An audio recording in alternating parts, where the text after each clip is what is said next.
Hello दोस्तों, आप सभी का स्वागत है आपका अपने यूट्यूब चैनल KP24 स्टडी पर एक बार फिर से। आज हम देखेंगे संविधान यानी पॉलिटी में हम हम आज मिक्स क्वेश्चन लिए हैं। लगभग 60 प्लस क्वेश्चन जो है इसमें लिया गया है। ठीक है फ्रेंड्स, जो आपके लिए हर एक एग्जाम के लिए महत्वपूर्ण होने है।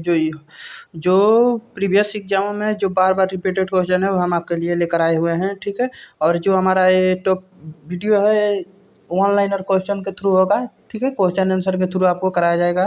ठीक है फ्रेंड्स, चलिए तो शुरू करते हैं हम आज का अपना वीडियो। आज का हमारा जो पहला क्वेश्चन है कि भारतीय संविधान की प्रस्तावना का प्रस्ताव प्रारूप समिति के समक्ष किसने रखा था। जो भारतीय संविधान में प्रस्तावना है इसका प्रस्ताव प्रारूप समिति में किसने रखा था, तो आपका आंसर है जवाहरलाल नेहरू। ठीक है, इन्होंने कब रखा था, तो 13 दिसंबर ठीक है 1946 को इन्होंने रखा था द्वितीय बैठक में। ठीक है फ्रेंड्स, चलिए अगला हमारा क्वेश्चन है कि अनुच्छेद 368 संसद को कौन सी शक्ति प्रदान करता है। तो जो अनुच्छेद 368 है संसद को कौन सी शक्ति प्रदान करता है, तो संविधान संशोधन करने की शक्ति प्रदान करता है कौन, अनुच्छेद 368। ठीक है फ्रेंड्स, और संविधान संशोधन करने की शक्ति किसको है, तो आपको है संसद के पास है। ठीक है, संसद के पास है। ठीक है फ्रेंड्स, चलिए अगला हम क्वेश्चन देखते हैं कि संविधान सभा के अस्थायी अध्यक्ष, जो संविधान सभा के अस्थायी अध्यक्ष कौन थे। तो संविधान सभा के अस्थायी अध्यक्ष कौन थे, तो आपको किसे चुना गया था, सच्चिदानंद सिन्हा को चुना गया था। कब, 9 दिसंबर 1946 को। ठीक है, और इसके अगले बैठक में जो 13 अप्रैल को हुआ था इसमें डॉक्टर राजेंद्र प्रसाद को, ये तो सच्चिदानंद सिन्हा को अस्थायी और डॉक्टर राजेंद्र प्रसाद को अस्थायी अध्यक्ष चुना गया द्वितीय बैठक में। ठीक है फ्रेंड्स, चलिए अगला हमारा क्वेश्चन है कि भारतीय संविधान सभा की प्रारूप समिति के अध्यक्ष कौन थे। तो जो प्रारूप समिति बनाई गई थी इसके अध्यक्ष कौन थे, तो आपके इसका अध्यक्ष थे भीमराव अंबेडकर, डॉक्टर भीमराव अंबेडकर। इनमें कुल कितने सदस्य थे, तो इनमें कुल 7 सदस्य थे। ठीक है फ्रेंड्स, चलिए अगला हमारा क्वेश्चन है कि संविधान के मूल कर्तव्यों को किस समिति के अनुशंसन के आधार पर शामिल किया गया था। जो मूल कर्तव्य हैं यानी फंडामेंटल राइट एक हो गया है, एक मूल कर्तव्य। ठीक है, तो मूल कर्तव्यों को जो संविधान में किसके आधार पर किया गया था, सरदार स्वर्ण सिंह समिति द्वारा इसे जोड़ा गया था। कब, आपका 1976 में। कौन, 42वां संविधान संशोधन द्वारा इसे जोड़ा गया था संविधान में। और कहाँ जोड़ा गया है इसे, तो आपका संविधान के अनुच्छेद 51 के ए, ठीक है 51 का क में इसे जोड़ा गया है और भाग 4 का क में। ठीक है फ्रेंड्स, इसमें कुल कितने प्रकार के मूल कर्तव्यों के बारे में बताया गया है, तो कुल 10, पहले 10 थी और वर्तमान में कुल 11। यानी पूछा गया कि मूल रूप से कर्तव्यों की संख्या कितनी थी, तो 10, और वर्तमान में कितनी है, तो 11 है। और किसके सिफारिश पर जोड़ा गया था, सरदार स्वर्ण सिंह समिति की सिफारिश से जोड़ा गया था इसे। ठीक है फ्रेंड्स, चलिए हमारा अगला क्वेश्चन है कि भारतीय संविधान में मौलिक अधिकारों की व्यवस्था किस देश के संविधान से लिया गया है। जो हमारा संविधान में मौलिक अधिकार यानी फंडामेंटल राइट्स जो हैं वो किस देश के संविधान से लिया गया है, तो आपका अमेरिका का कहाँ से लिया गया है आपका ये, तो अमेरिका यानी USA से लिया गया है। हमारे संविधान में कुल कितने प्रकार कहाँ पर दिया गया है, तो आपका ये भाग 4 में इसका उल्लेख है। ठीक है, और अनुच्छेद कितना से कितना है, तो आपका 12 से 35 तक इसका उल्लेख किया गया है। अनुच्छेद 12 से 35 तक मौलिक अधिकारों का क्या है, उल्लेख है। ठीक है, और कितनी प्रकार के इसमें अधिकार दिए गए हैं, तो आपके 7 प्रकार के। जब पूछेगा तो मूल रूप से कितने थे, तो 7 प्रकार के। वर्तमान में कितने हैं, 6। और एक जो था आपका संपत्ति का अधिकार, उसे 46वां संविधान संशोधन द्वारा इसे क्या किया गया, हटा दिया गया है। ठीक है फ्रेंड्स, चलिए अगला हमारा क्वेश्चन है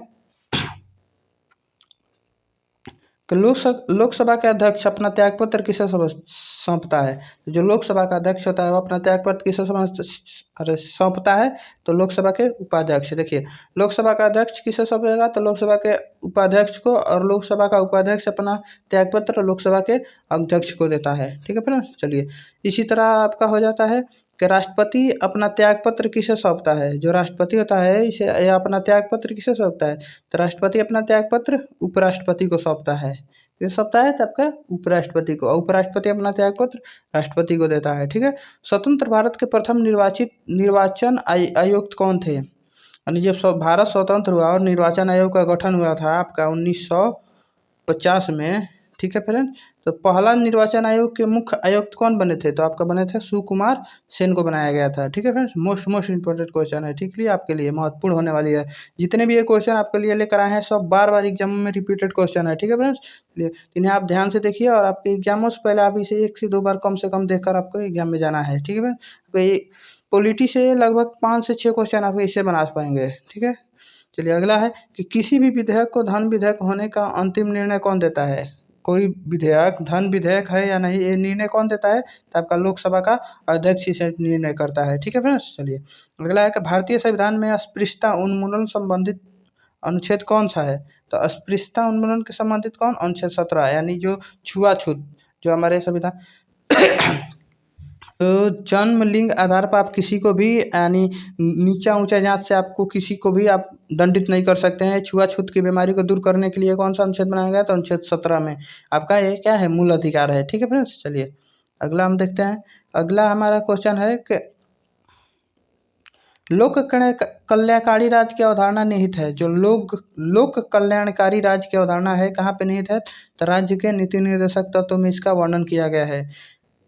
राज्य के नीति निर्देशक तत्व का मतलब है किसी राज्य को कल्याणकारी बनाना है, यानी राज्य को कल्याणकारी बनाने की जो नीतियाँ बताई गई है और नीति निर्देशक तत्व में कहाँ पे है? तो भाग आपका 4 में है, ठीक है फ्रेंड्स।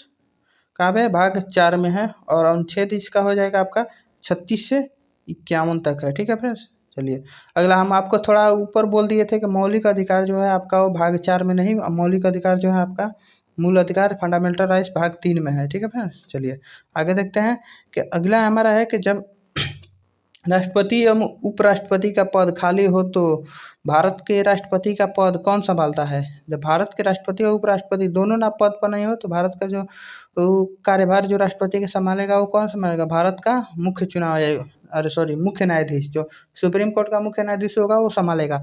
अगर मान लीजिए कि सुप्रीम कोर्ट के मुख्य न्यायाधीश में अनुपस्थित हो, उस समय जो सुप्रीम कोर्ट के वरिष्ठ जो न्यायाधीश होंगे सबसे बुजुर्ग और उन्हें अधिकार दिया जाएगा, ठीक है फ्रेंड्स। चलिए अगला हमारा है संपत्ति के अधिकार को संविधान संशोधन के द्वारा हटाया गया था। तो आपको बताया था संपत्ति के अधिकार पहले संविधान में कितने 7 गो मूल अधिकार थे, जिसे वैसे संपत्ति के अधिकार को 44वां संविधान संशोधन अधिनियम 1978 द्वारा इसे क्या किया गया? हटा दिया गया था, ठीक है फ्रेंड्स। चलिए 44वां संशोधन 1978 द्वारा इसे हटा दिया गया। इस समय किसकी सरकार थी? तो मोरारजी देसाई की सरकार थी, मोरारजी देसाई, ठीक है फ्रेंड्स। चलिए अब संपत्ति के अधिकार को क्या अनुच्छेद 301 के तहत आपका ये कानूनी अधिकार बना दिया गया है, ठीक है फ्रेंड्स। चलिए अगला है कि भारत में पहली बार राष्ट्रीय आपातकाल की घोषणा कब किया गया था? जो भारत में पहली बार राष्ट्रीय आपातकाल की घोषणा कब किया गया था? तो 26 अक्टूबर 1962 को। कब? जब भारत पर चीन ने आक्रमण किया था। भारत चीन युद्ध के समय पहली बार राष्ट्रीय आपातकाल की घोषणा किया गया था। कब? 1962 में, ठीक है फ्रेंड्स। और देखिए राष्ट्रीय आपात कितने प्रकार के हैं? तो 3 प्रकार के हैं आपात। पहला आपका एक राष्ट्रपति शासन, फिर राष्ट्रीय आपात और चौथा तीसरा है वित्तीय आपात, ठीक है। तो आपका अनुच्छेद है 352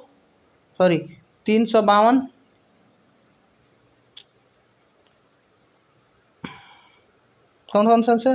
अनुच्छेद 352, 356 और 360, ठीक है। जो 352 है आपका राष्ट्रीय आपात से, 356 राष्ट्रपति शासन से और 360 क्या है? आपका वित्तीय आपात से, ठीक है। तो 352 पहली बार कब लगा था? तो 26 अक्टूबर 1962 को। बार बार एग्जाम में पूछता है कि पहली बार राष्ट्रीय आपात कब लगाया गया था?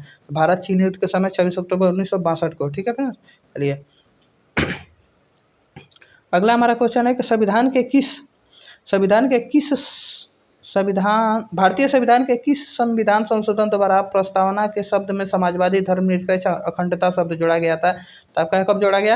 ये 42वां संविधान संशोधन 1946 द्वारा जोड़ा गया है। इतना याद रखिएगा कि आपका पूछता है कि 42वां संविधान संशोधन को क्या कहते हैं? तो इसे मिनी संविधान कहा जाता है, ठीक है, मिनी संविधान। समझिए कि इसमें आधे संविधान को ही पलट दिया गया था इस संविधान संशोधन में। इस समय सरकार किसकी थी? तो इंदिरा गांधी की सरकार थी, ठीक है फ्रेंड्स। अगला क्वेश्चन है कि राष्ट्रपति और उपराष्ट्रपति के निर्वाचन के विवादों के मामलों को किसके द्वारा हल किया जाता है? अब राष्ट्रपति और उपराष्ट्रपति के निर्वाचन में जो विवाद होते हैं उसे कौन हल करता है? तो इसे आपका सुप्रीम कोर्ट यानी उच्चतम न्यायालय इसे हल करता है, ठीक है। चलिए अगला हमारा क्वेश्चन है कि भारत का नियंत्रक एवं महालेखा परीक्षण, तो भारत का नियंत्रक और महालेखा परीक्षण किसके द्वारा नियुक्त किया जाता है? तो किसके द्वारा? राष्ट्रपति द्वारा नियुक्त किया जाता है। ठीक है फिर, और किसके पर्याप्त पसंद होता है तो राष्ट्रपति के पर्याप्त पसंद होते हैं। राष्ट्रपति जब चाहे इनको नियुक्त हटा सकते हैं और चाहे इसे बर्खास्त कर सकते हैं। ठीक है फिर, अगला हमारा है कि 73वां संविधान संशोधन किससे संबंधित है। जो 73वां संविधान संशोधन हुआ था किससे संबंधित है तो आपका है इस किससे, ये है पंचायती राज्य से। किसे, पंचायती राज्य से। ठीक है, और अनुच्छेद पूछे तो कौन सा अनुच्छेद है तो अनुच्छेद 40। ठीक है, अनुच्छेद 40 हर राज्य में पंचायती राज के गठन के बारे में बताता है। ठीक है, और आपका इसका वर्णन देखेंगे तो आपका कहाँ पर कहाँ से कहाँ तक है इसके बारे में, यानी विशेष बात है 343 के क से इसका वर्णन है पंचायती राज। और यहीं पर आपको बताते हैं कि जो 74वां संविधान संशोधन हुआ था, ठीक है 1993 में, ठीक है, इसमें क्या नगर पालिका को गठन किया गया था 73वां संविधान संशोधन द्वारा पंचायती राज को। ठीक है बना, चलिए अगला देखते हैं तो भारतीय संविधान के किस अनुच्छेद में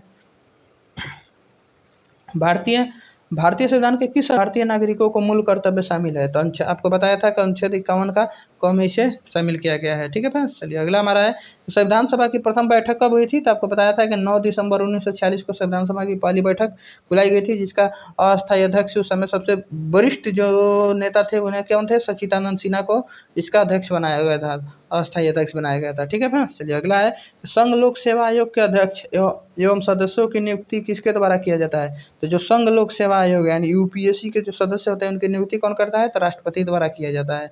ठीक है फ्रेंड्स, चलिए अगला है कि लोकसभा अध्यक्ष का चुनाव किसके द्वारा किया जाता है तो जो लोकसभा के अध्यक्ष का चुनाव होता है वो लोकसभा के सदस्य यानी लोकसभा में कुल जितने सदस्य होते हैं वो उनके द्वारा ही लोकसभा के अध्यक्ष के चुनाव उसी में से किसी एक को चुना जाता है। ठीक है बस, चलिए अगला है कि भाषाई आधार पर गठित होने वाला भारत का पहला राज्य कौन था तो आंध्र प्रदेश। कब गठित हुआ था तो आपका 1953 में।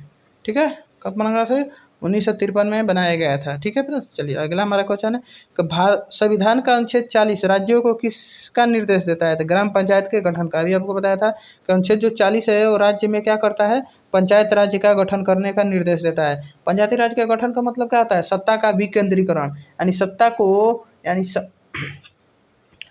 छोटे से छोटे कस्बे को आपका राजनीति से जोड़ने यानी सरकार के हर एक योजनाओं से जोड़ने के लिए पंचायती राज का गठन किया गया था। ठीक है फ्रेंड्स, चलिए अगला है दल बदल से संबंधित कानून का उल्लेख किस अनुसूची में है। जो दल बदल कानून का उल्लेख जो किया गया अनुच्छेद 10वीं अनुसूची में किया गया है। ठीक है फ्रेंड्स, चलिए अगला है कि भारत के त्रिस्तरीय पंचायती राज व्यवस्था का आपका सिफारिश समिति द्वारा किया गया था। जो त्रिस्तरीय समिति जो वर्तमान में भारत में चल रही है वो कौन बताया था, बलवंत राय मेहता। और यहीं पे पूछता है कि अशोक राय मेहता समिति द्वारा कौन कितने स्तरीय की पंचायती राज व्यवस्था की बात की गई थी तो 4 स्तरीय से पंचायती राज व्यवस्था की बात की गई थी। ठीक है फ्रेंड्स, चलिए अगला हमारा है संविधान सभा द्वारा भारत के राष्ट्रीय गान को कब अपनाया गया था। जो राष्ट्रीय गान है, राष्ट्रीय गान जनगण मन को कब अपनाया गया था तो 24 जनवरी 1950 को इसे अपनाया गया था। ठीक है फ्रेंड्स, और आपका पूछता है कि राष्ट्रीय ध्वज को कब अपनाया गया था तो इसे 1947 में अपनाया गया था। ठीक है फ्रेंड्स, चलिए अगला है कि राज्यपाल का कार्यकाल कितनी अवधि का होता है। जो राज्यपाल होता है वो कितने तो ये क्या होते हैं, राष्ट्रपति के पर्याप्त पसंद होते हैं। राष्ट्रपति ने जब चाहे तब हटा सकते हैं। ठीक है, अगला है तो सरकारिया आयोग का संबंध किससे है। जो सरकारिया आयोग एक गठित हुआ था इसका संबंध किससे है तो केंद्र और राज्य के बीच संबंधों के बारे में है। यानी केंद्र और राज्य के बीच संबंधों को निश्चित यानी बैठाने के लिए कौन सा सरकारी आयोग का गठन किया गया था।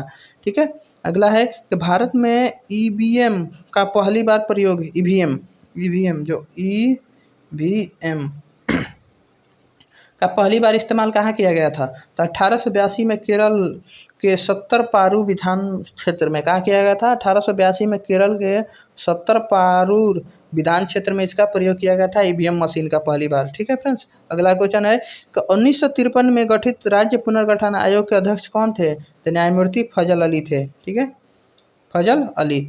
अब आपको यहीं पे बता दें कि जो ये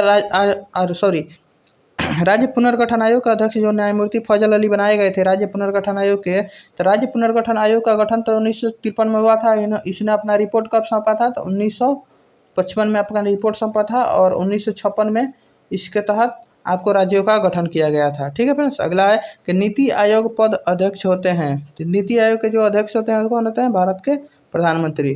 ठीक है फ्रेंड्स, अगला है कि भारत के नियंत्रक एवं महालेखा परीक्षण। जो भारत के नियंत्रक एवं महालेखा परीक्षण की नियुक्ति का उल्लेख किस अनुच्छेद में किया गया है? तो इसका अनुच्छेद किस में है? तो अनुच्छेद 148 में इसका उल्लेख किया गया है। और इसका नियुक्ति कौन करता है? तो राष्ट्रपति करते हैं। ठीक है फ्रेंड्स, चलिए अगला क्वेश्चन है हमारा कि संसद की संयुक्त बैठक, जो संसद की संयुक्त बैठक की अध्यक्षता कौन करता है? जो संसद की संयुक्त बैठक की अध्यक्षता कौन करता है? तो लोकसभा के अध्यक्ष। देखिए, जो संसद की संयुक्त बैठक है यानी कोई भी ऐसा पक्ष यानी कोई भी ऐसा जो बिल जिस पर दोनों सदनों का मेल-जोल नहीं हो पा रहा है, तो उसके लिए आपको एक संयुक्त बैठक बुलाई जाती है। और ये बैठक कौन बुलाता है? तो आपका राष्ट्रपति बुलाता है। ठीक है, और इसका आहुति भी राष्ट्रपति देता है, मगर इसकी अध्यक्षता कौन करता है? तो लोकसभा अध्यक्ष करता है। और इसमें हमेशा जो आपका देखेंगे संसद के दो है, एक लोकसभा है और एक राज्यसभा है। तो इसमें जब संयुक्त बैठक बुलाई जाती है तो इसमें हमेशा विजय किसकी होती है? लोकसभा की, क्योंकि लोकसभा की सीटें सबसे ज़्यादा है और राज्यसभा की सीटें ज़्यादा है। तो इसीलिए जब वोट पड़ता है तो इसके जो मत होता है वो किसमें? लोकसभा के पक्ष में चला जाता है। ठीक है फ्रेंड्स, चलिए अगला हमारा है कि लोकसभा को भंग कर सकता है। जो लोकसभा है इसको कौन भंग से कर सकता है? तो राष्ट्रपति। किसके? अगर प्रधानमंत्री चाहे तो आपको लोकसभा को भंग कर सकता है। ठीक है फ्रेंड्स, अगला हमारा क्वेश्चन है कि भारतीय संविधान की संघीय शक्ति समिति के अध्यक्ष कौन थे? जो भारतीय संविधान में संघीय शक्ति यानी संघ को शक्तिशाली बनाने के लिए जो समिति बनाई गई थी, इसके अध्यक्ष कौन बनाए थे? तो पंडित जवाहरलाल नेहरू को बनाया गया था। ठीक है फ्रेंड्स, चलिए अगला है कि वित्त आयोग को गठित का प्रावधान किस अनुच्छेद में है? जो वित्त आयोग है यानी जो लेखा जोखा यानी वित्त जो कार्यभार यानी काम काज जितने भी रुपये पैसे को जो लेखा जोखा रखता है वित्त आयोग, उसका गठन किस अनुच्छेद में किया गया था? अनुच्छेद 280 में इसका वर्णन किया गया है। ठीक है फ्रेंड्स, चलिए भारत की संविधान सभा किसके अनुसार गठित की गई थी? तो जो भारतीय संविधान सभा किसके द्वारा गठित की गई थी? तो कैबिनेट मिशन योजना कब? 1946 द्वारा इसे गठित किया गया था। ठीक है ना, चलिए अगला है कि संविधान सभा के अस्थायी अध्यक्ष किसे चुना गया था? तो इसे डॉक्टर राजेंद्र प्रसाद को अस्थायी अध्यक्ष चुना गया था। ठीक है, और अस्थायी अध्यक्ष डॉक्टर सच्चिदानंद सिन्हा को बनाया गया था। ठीक है भैया, चलिए अगला हमारा क्वेश्चन है कि भारत के राष्ट्रपति किस अनुच्छेद के तहत देश के में राष्ट्रीय आपातकाल की घोषणा करते हैं? तो राष्ट्रीय आपातकाल की घोषणा भी आपको बताया था अनुच्छेद 352 और राष्ट्रपति शासन लगता है अनुच्छेद 356 के तहत और वित्तीय आपात अनुच्छेद 360 के तहत। अभी तक भारत में एक भी बार वित्तीय आपात का प्रयोग नहीं किया गया है। ठीक है फ्रेंड्स, चलिए अगला हमारा क्वेश्चन है कि उपराष्ट्रपति के निर्वाचन मंडल में कौन शामिल होता है? जो उपराष्ट्रपति का निर्वाचन होता है इसमें कौन शामिल होता है? तो राज्यसभा और लोकसभा के सदस्य शामिल होते हैं। राष्ट्रपति के चुनाव में कौन शामिल होता है? तो राज्यसभा लोकसभा के सदस्य के साथ साथ जो विधानसभाएं होती है इसमें निर्वाचित जो सदस्य होते हैं विधानसभा के निर्वाचित सदस्य और केंद्र शासित प्रदेश जो पांडुचेरी और दिल्ली है इसके भी लोकसभा के विधानसभा के निर्वाचित सदस्य शामिल होते हैं राष्ट्रपति के चुनाव में। और उपराष्ट्रपति के चुनाव में सिर्फ राज्यसभा और लोकसभा के सदस्य शामिल होते हैं। ठीक है, अगला है कि यदि प्रधानमंत्री या कोई अन्य मंत्री सदन का सदस्य न है तो उसे पद पर बने रहने के लिए कितने दिनों के अंदर संसद का सदस्य बनना आवश्यक है? तो 6 माह के अंदर। अगर मानिए कि किसी को प्रधानमंत्री नियुक्त कर दिया गया और संसद का सदस्य नहीं है तो उसे 6 माह के अंदर अपनी संसद की सदस्यता ग्रहण करनी होगी।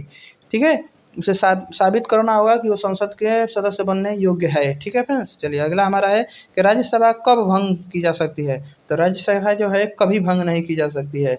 राज्यसभा जो एक अस्थायी निकाय है इसे कभी भंग नहीं किया जा सकता है। ठीक है, चलिए अगला हमारा क्वेश्चन है कि लोकसभा का चुनाव लड़ने के लिए इच्छुक व्यक्ति की न्यूनतम आयु कितनी होनी चाहिए? 25 वर्ष। तो यहीं पे आपको बता देते हैं लोकसभा के चुनाव लड़ने के लिए आपकी न्यूनतम आयु कितनी? 25 वर्ष। राज्यसभा के चुनाव को लड़ने के लिए आपका न्यूनतम आयु 30 वर्ष और राष्ट्रपति के चुनाव लड़ने के लिए आपकी न्यूनतम आयु कितनी? 35 वर्ष। ठीक है, और आपको पंचायत का चुनाव लड़ने के लिए आपकी न्यूनतम आयु कितनी होनी चाहिए? 21 वर्ष होनी चाहिए। ठीक है फ्रेंड्स, चलिए अगला है कि भारतीय संविधान के अनुसार संघ की कार्यपालिका शक्तियाँ किसमें निहित होती है? तो अनुच्छेद 53 कहता है कि जो संघ की कार्यपालिका शक्तियाँ होगी वो किसमें निहित होगी? राष्ट्रपति में निहित होगी। ठीक है फ्रेंड्स, चलिए अगला है भारत के प्रथम आम चुनाव किस वर्ष कराया गया था? तो जो भारत में प्रथम आम चुनाव कराया गया था वो कब कराया गया था? तो आपका 1951-52 में कराया गया था। ठीक है फ्रेंड्स, चलिए अगला हमारा है कि संविधान सभा को अंतिम रूप से संविधान को कब पारित किया गया था? जो संविधान सभा के जो अंतिम रूप से कब पारित किया गया था? 26 नवंबर 1949 को। ठीक है, और इसे पूर्ण रूप से पारित किया गया था तो 26 जनवरी 1950 को इसे पूर्ण रूप से पारित किया गया था। ठीक है, मानने का अधिकार है तो कौन सा? अनुच्छेद आपका 143 के तहत। ठीक है, राष्ट्रपति उच्च न्यायालय के सर्वोच्च न्यायालय के मुख्य न्यायाधीश से परामर्श ले सकता है, मगर मानने के लिए वह बाध्य नहीं है, अनुच्छेद 143 कहता है। अगर मानिए कि आपका राष्ट्र जो मुख्य न्यायाधीश है उन्होंने अपना कुछ परामर्श दिया राष्ट्रपति को, तो नियम भी ये भी नियम है कि वो मानने के लिए वो बाध्य नहीं है, वो चाहे तो उसे मान सकते हैं और चाहे तो उसे नकार सकते हैं। ठीक है फ्रेंड्स, चलिए अगला हमारा है कि उच्च न्यायालय के मुख्य न्यायाधीश की नियुक्ति कौन करता है? तो जो उच्च न्यायालय चाहे उच्चतम न्यायालय कोई भी न्यायालय हो, उसके मुख्य न्यायाधीशों की नियुक्ति कौन करता है? तो राष्ट्रपति करता है। चाहे उसे हाई कोर्ट हो या सुप्रीम कोर्ट, किसी भी कोर्ट के मुख्य न्यायाधीशों की नियुक्ति कौन? राष्ट्रपति करता है, अन्य न्यायाधीशों की भी। भारतीय संविधान में कुल कितने भागों में बांटा गया है? तो अभी 22 भागों में बांटा गया है। कितने भागों में? 22। ये कब था? मूल संविधान का था, और वर्तमान में आप देखेंगे तो कितने हैं? 25 भाग हैं। ठीक है फ्रेंड्स, चलिए अगला हमारा है कि किस अनुच्छेद के तहत 6 से 14 वर्ष के बच्चों के लिए शिक्षा का मूल अधिकार बनाया गया है? तो अनुच्छेद आपका 21 का क हो जाएगा, जिसके तहत आपका मूल 6 से 14 वर्षों के बच्चों के लिए शिक्षा का निःशुल्क शिक्षा का मूल अधिकार बनाया गया है। ठीक है फ्रेंड्स, चलिए अगला हमारा है कि भारत में संविधान आ गया है। भारत में सर्वोच्च कौन सा है? तो सर्वोच्च संविधान है, संविधान से ऊपर कोई नहीं है। ठीक है, अच्छा अगला है कि राष्ट्रपति के पद के निर्वाचन होने के लिए न्यूनतम आयु अभी आपको बताया था कितनी होनी चाहिए। भारतीय संविधान को किस दिन पूर्णतः लागू किया गया था? तो संविधान को किस दिन पूर्णतः लागू किया गया था? तो 26 जनवरी 1950 को इसे पूर्णतः लागू किया गया। ठीक है, अगला हमारा है कि संविधान के किस अनुच्छेद के आधार पर राज्यों में संवैधानिक तंत्र की विफलता का राष्ट्रपति शासन लागू करता है? अनुच्छेद आपको 356 में बताया था अभी आपको कि राष्ट्रपति शासन 356 के तहत अगर कोई भी राज्य संविधान के तहत अपने राज्य में कार्यकाज नहीं कर सकती है तो जो उस राज्य का राज्यपाल होगा वो राष्ट्रपति से अनुरोध कर सकता है कि इस राज्य के जो विधानमंडल है इसे भंग कर दिया जाए। ठीक है, चलिए अगला हमारा क्वेश्चन है कि अब तक भारत के संविधान के उद्देशिका यानी प्रस्तावना में कितनी बार संशोधन किया गया है? तो एक बार। कब किया गया था? तो 42वां संविधान संशोधन 1976 द्वारा किया गया था। ठीक है फ्रेंड्स, अगला हमारा है कि भारतीय संसद का उच्च सदन किसे कहा जाता है? जो उच्च सदन है तो उसे राज्यसभा को, और निम्न सदन किसे कहा जाता है? लोकसभा को कहा जाता है। ठीक है, अगला है कि वयस्क मताधिकार की आयु 21 वर्ष से घटाकर 18 वर्ष कब किया गया था? पहले जो वोट देने का अधिकार था वो 21 वर्ष था, उसे घटाकर 18 वर्ष किस संविधान संशोधन द्वारा किया गया था? तो 61वां संविधान संशोधन अधिनियम द्वारा 1989 द्वारा इसे किया गया था। ठीक है, आपको याद रखना है, मोस्ट इंपॉर्टेंट क्वेश्चन है। ठीक है फ्रेंड्स, अगर आपको वीडियो अच्छी लगी तो वीडियो को लाइक, चैनल को सब्सक्राइब करें। आप सब्सक्राइब का आपका कोई भी चार्ज नहीं लगता है फ्रेंड। ठीक है, इससे होता है कि जो भी हम वीडियो डालेंगे सबसे पहले आप तक पहुंच जाएंगे। ठीक है, इससे होता है कि आप हमारे को कितने सपोर्ट कर रहे हैं। ठीक है फ्रेंड्स, इसे चलिए अगला देखते हैं। अगला क्वेश्चन हमारा है कि भारतीय संविधान का मंत्रिपरिषद किसके प्रति सामूहिक रूप से जिम्मेदार होता है? जो भारत संघ का मंत्रिपरिषद होता है वो किसके प्रति जिम्मेदार होता है? तो वो आपका लोकसभा के प्रति जिम्मेदार होता है। ठीक है फ्रेंड्स, चलिए अगला है तो भारत में सर्वप्रथम 2 अक्टूबर 1969 को पंचायती राज व्यवस्था का शुभारंभ कहाँ से किया गया था? तो नागौर राजस्थान से किया गया था। कहाँ से? नागौर राजस्थान से। और दूसरा आपका पूछता है तो कहाँ पर? आंध्र प्रदेश। ठीक है, देशी रियासतों को भारतीय संघ का अंग बनाने में किसका महत्वपूर्ण भूमिका था? तो थे सरदार वल्लभ भाई पटेल और बीपी मेनन का मुख्य भूमिका था। जो जितने भी देशी रियासतें थे उन्हें भारत में मिलाने का लगभग 552 देशी रियासतों को भारत में मिलाने का जो मुख्य भूमिका निभाया था, किसने निभाया था? सरदार वल्लभ भाई पटेल ने। ठीक है, सर्वोच्च न्यायालय के मुख्य न्यायाधीश की नियुक्ति कौन करता है? तो आपका राष्ट्रपति करता है। लोकसभा का सत्र एवं वर्ष के न्यूनतम कितनी बार बुलाया जा सकता है? जो लोकसभा का सत्र है वर्ष में न्यूनतम कितनी बार, कई बार बुलाया जा सकता है? 2 बार। ठीक है, कम से कम 2 बार सत्र को बुलाना आवश्यक है। ठीक है, अगला है कि संविधान के किस अनुच्छेद के आधार पर देश में वित्तीय आपात की घोषणा, अभी बताया था आपका अनुच्छेद 360 के तहत वित्तीय आपात की घोषणा की जाती है। अभी तक एक भी बार लागू नहीं किया गया है। ठीक है, इसे चलिए अगला हमारा क्वेश्चन है कि भारतीय संविधान के मूल कर्तव्यों को किस संविधान संशोधन अधिनियम के द्वारा सम्मिलित किया गया है? तो 42वां संविधान संशोधन अधिनियम 1976 द्वारा। किस संविधान संशोधन द्वारा अधिनियम को द्वारा शामिल किया गया? तो 42वां संविधान संशोधन अधिनियम 1976 द्वारा इसे शामिल किया गया है। ठीक है, क्वेश्चन है कि संसद के 2 सत्रों के बीच बीच अधिकतम कितने महीनों का गैप होना चाहिए? तो 6 माह, यानी 2 सत्र बुलाने के बीच कम से कम 6 माह का गैप होना चाहिए। भारतीय संविधान संशोधन द्वारा राष्ट्रीय ध्वज को कब अपनाया गया था? तो अभी बताया था 1947 में, 22 जुलाई 1947 को अपनाया गया था। ठीक है फ्रेंड्स, चलिए अगला है कि हाउस ऑफ पीपल को लोकसभा का नाम किस वर्ष दिया गया था? पहले जो हमारा लोकसभा था इसे किसी नाम से जानते थे? हाउस ऑफ पीपल के नाम से, और राज्यसभा का हाउस ऑफ कॉमन्स के नाम से जाना जाता था। हाउस ऑफ पीपल्स को लोकसभा का नाम दर्जा कब दिया गया था? तो 1954 में दिया गया। ठीक है फ्रेंड्स, चलिए अगला है भारतीय संविधान के किस भाग को भारतीय संविधान की आत्मा की संज्ञा दिया गया है? तो आपका प्रस्तावना को किस दिया गया? तो प्रस्तावना को भारतीय संविधान की आत्मा कहा गया है। ठीक है फ्रेंड्स, अगला है कि भारत के संविधान में के प्रथम संशोधन कब किया गया था? 1950 में किया गया। कब किया गया आपका? तो 1950 में पहली बार संशोधन किया गया। ठीक है, अगला है कि राज्यसभा के सदस्यों का कार्यकाल कितना होता है? तो जो राज्यसभा है इसके सदस्यों का कार्यकाल कितना होता है? 6 वर्ष का। ठीक है, इसमें 6 वर्ष का होता है, और इसके हर प्रत्येक साल 1/3 जो लोग होते हैं वो आपका सेवानिवृत्त हो जाते हैं, यानी वो अवकाश ग्रहण कर लेते हैं। ठीक है, अगला क्वेश्चन है कि डॉक्टर भीमराव अम्बेडकर ने किस मूल अधिकार को संविधान संशोधन की संविधान का हृदय का और आत्मा कहा था? तो भीमराव अम्बेडकर ने किसे संविधान का आत्मा कहा था? तो संवैधानिक उपचारों का अधिकार कहा था, जो अनुच्छेद 32 में दिया गया है। ठीक है, चलिए अगला है कि भारतीय संविधान सभा की संघीय शक्ति समिति के अध्यक्ष कौन थे? तो जवाहरलाल नेहरू थे संघ शक्ति समिति के। भारतीय सेनाओं का सर्वोच्च सेनापति कौन होता है? तो आपका कौन होता है? राष्ट्रपति होता है। ठीक है फ्रेंड्स, चलिए अगला हमारा क्वेश्चन है कि राष्ट्रपति के निर्वाचन मंडल में कौन शामिल होते हैं? तो संसद के दोनों सदनों के निर्वाचित सदस्य और राज्य के विधानसभाओं के निर्वाचित सदस्य, और एक चीज़ यहाँ छूटा है कि जो होते हैं आपका केंद्र शासित प्रदेश पांडुचेरी और दिल्ली के विधानसभा के निर्वाचित सदस्य जो होते हैं राष्ट्रपति के चुनाव में भाग लेते हैं। ठीक है, 52वां संविधान संशोधन अधिनियम किससे संबंधित है? तो कैसे है? दल बदल कानून से। और क्या जोड़ा गया था? आपका 10वीं अनुसूची को जोड़ा गया था। ठीक है, 10वीं अनुसूची को जोड़ा गया था इसके तहत। ठीक है, अगला है कि 11 दिसंबर 1946 को संविधान सभा ने अस्थायी अध्यक्ष किसे चुना था? तो डॉक्टर राजेंद्र प्रसाद को चुना। किसे चुना? डॉक्टर राजेंद्र प्रसाद को चुना गया था। ठीक है, भारतीय संविधान के किस अनुच्छेद में निर्वाचन आयोग का उल्लेख किया गया था?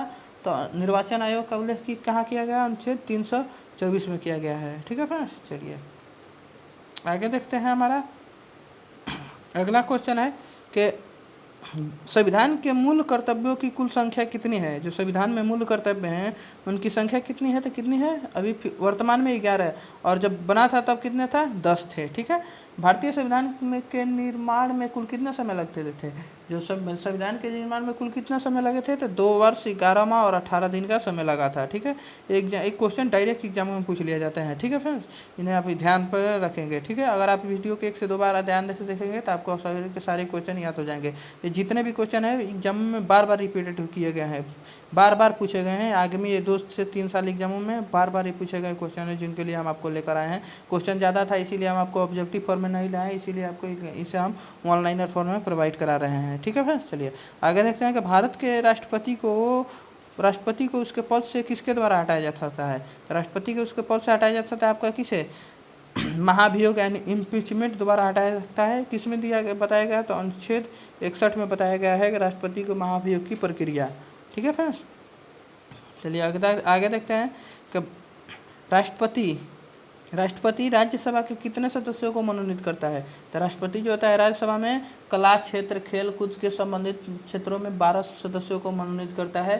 ठीक है, अगला है कि लोकसभा में निर्वाचित सदस्यों की अधिकतम संख्या कितनी है? तो 552 है। कितने सदस्य? 552। ठीक है, अगला है कि निर्विरोध चुने जाने वाले भारत के एकमात्र राष्ट्रपति, निर्विरोध जिनके विरोध में कोई खड़ा नहीं हुआ था, वो एकमात्र राष्ट्रपति कौन थे जो निर्विरोध चुने गए थे? वो थे नीलम संजीव रेड्डी। ठीक है, चलिए अगला हमारा क्वेश्चन है कि भारतीय नागरिकों को प्राण एवं दैहिक स्वतंत्रता का संरक्षण किस अनुच्छेद के द्वारा प्रदान किया जाता है? तो जो प्राण और दैहिक स्वतंत्रता का जो अथी है आपका अनुच्छेद 21 के द्वारा प्राप्त किया जाता है। इसमें दिया गया है कि आप प्राण और दैहिक स्वतंत्रता, आप अपना प्राण आप स्वयं से नहीं ले सकते हैं। ठीक है, इसमें आपको बताया गया है प्राण और दैहिक स्वतंत्रता के बारे में। ठीक है फ्रेंड्स, चलिए तो आज का जो हमारा 60+ क्वेश्चन था आपका हमारा कंप्लीट हुआ। ठीक है, अगर आपको वीडियो अच्छी लग रही है तो वीडियो को आप हमारा लाइक सकते हैं, जितना जितना ज़्यादा हो सके अपने फ्रेंड के पास शेयर करें और चैनल को सब्सक्राइब जरूर करें। ठीक है, आपके सब्सक्राइब से हमें मोटिवेशन मिलता है कि हम आपके लिए फिर कोई ना कोई नया टॉपिक लेकर आएँ। ठीक है फ्रेंड्स, इससे यही होता है कि जो भी हम अपना नया टॉपिक डालते हैं सबसे पहले आप तक पहुंच जाएंगी, उससे आपको कोई भी चार्ज नहीं लगता है। ठीक है, उससे वो आपको सब्सक्राइब से होता है कि हमें एक सपोर्ट मिलता है आपके तरफ से। ठीक है फ्रेंड्स, चलिए तब तक के लिए जय हिंद, मिलते हैं फिर नेक्स्ट वीडियो में, तब तक के लिए टेक केयर, जय हिंद।